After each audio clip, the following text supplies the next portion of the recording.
we did was we split up our square piece of paper, and I'm going over this for those who weren't here. We put a line down the center, an X, so 2 diagonal lines, and then we came up with a symbol. We are creating a color wheel, so you can use this as your kind of cheat today if you need any help. Remember, we're using complements. Complements are across from each other. We created a color wheel, except on the outside of the color wheel, it's normal, red, orange, yellow, green, blue, purple.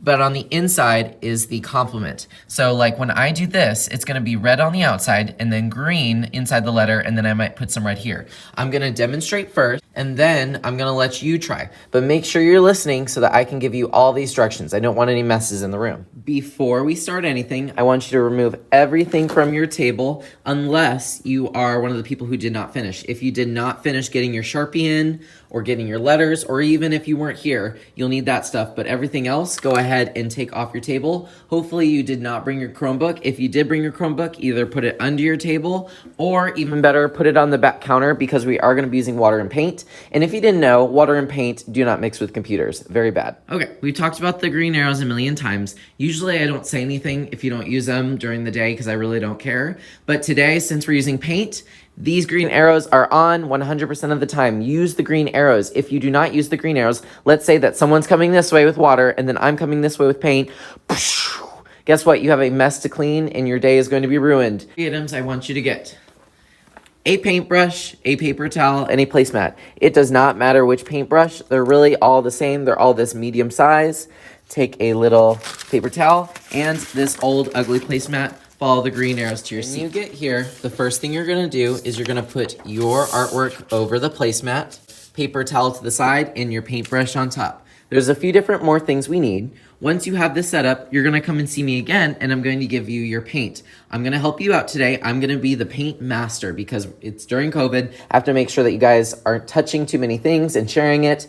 Anything that you use today is going to be sanitized, so don't worry about the next person. And virtual learners, you can either use marker and then use a wet paintbrush on top of it and get it kind of like an inky paint. Or you can color it with colored pencils, crayons, whatever you have. I understand if you're at home virtual and you don't have the same supplies. We're gonna be using tempera paint. You're welcome to use the same thing as us, but remember it's not required and I'm not asking you to buy new supplies. For your paint, you shouldn't have these things in your hands. It's really crazy when people have their paintbrush, paper towel, and placemat, and they try to get paint and possibly water. It's like, really, did you think you have 8 arms? I'm gonna be over here today, just kind of watching you from here. If I'm giving directions, if you're watching the video, please don't look at me as I'm, getting stuff ready over here for you. It's weird and creepy. And I'm going to give you paint. I am going to be the person that is going to give you each of the primary colors: yellow, red, blue. Why am I only giving you the primary colors? I hope you said because it's because you are going to be mixing them. You are old enough where you can mix your own colors. Is that I'm going to give you 3 for your 3 colors. These other 3 are for mixing your secondary colors, your orange, purple, greens. Please don't paint the whole thing. It's really annoying when people misuse my paint. I'm gonna give you a little cup of water that you can pick up right here. Whenever you need water, you just turn on the water just a little tiny bit. You basically put it under the water for 1 second, and that is all the water you need.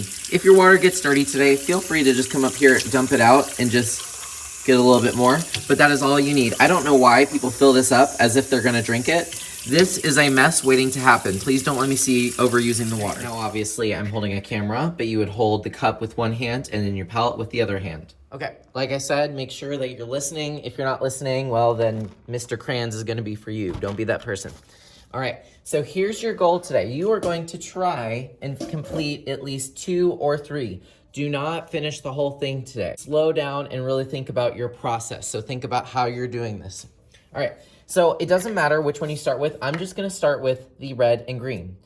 Well, wait a second. I have the red, but I don't have the green. I'm gonna have to mix the green. If I wanna mix green, I have to mix a little bit of blue and a little bit of yellow. I'm gonna show you how to do that without messing up all your colors. First is what I would start with when you start with a section is start with the color that you have. I know I have red, so I'm gonna fill this up with red. By the way, you should still have your little letters. As you're painting this, erase them, get rid of them, so that way you don't have these random letters show up. If you don't erase that, you're gonna be able to see where that letter was. It's gonna be completely obvious. I'm gonna paint the outside here, and then I'm gonna work on the green. All right, now it is time for me to get that green, and then I'm also gonna do red on the inside of this letter right here. When you're switching colors, you must dip into the water, dip, swirl. Once your water starts turning black, you can switch it out. But if it's just like, you know, clear Kool-Aid kind of lemonade color, then don't worry about cleaning it. It's just water, guys. Then you need to dry your brush because look, there's still gunk on that brush. So dry it off, just like when you get out of a bathtub or a shower, you dry your hair.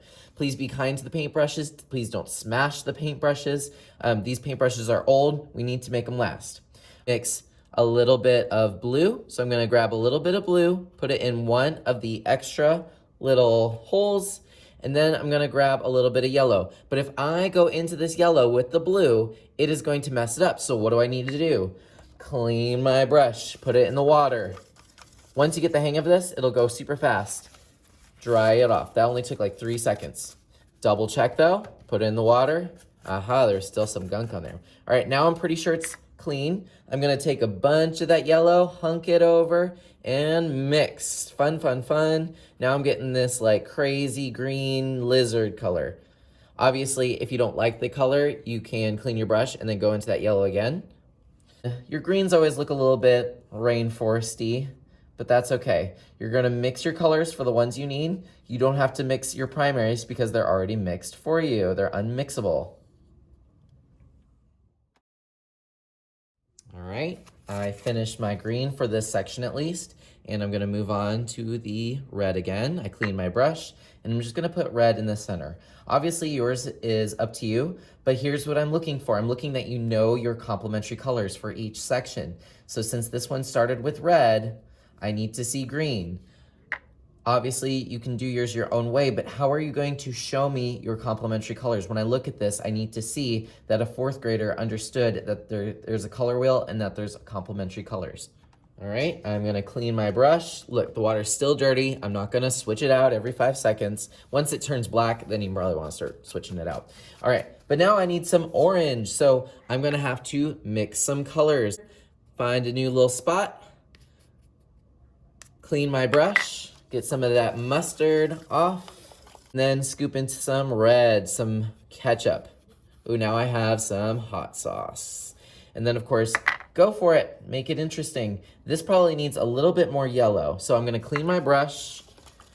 This is a teachable moment. You can still add some colors to it. Once you have a color, you don't have to love it right away. You can change it up. I need some more yellow. Put it in and mix.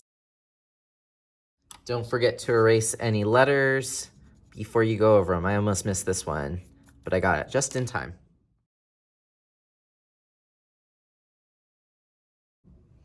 Okay, so a couple things I want to make clear. I want you to hopefully get to 2 or 3 sections. If you finish 3 sections, amazing, you're actually done for the day. Do not finish because otherwise you're going to be super bored next time. So I'm going to stop. I have my water cup.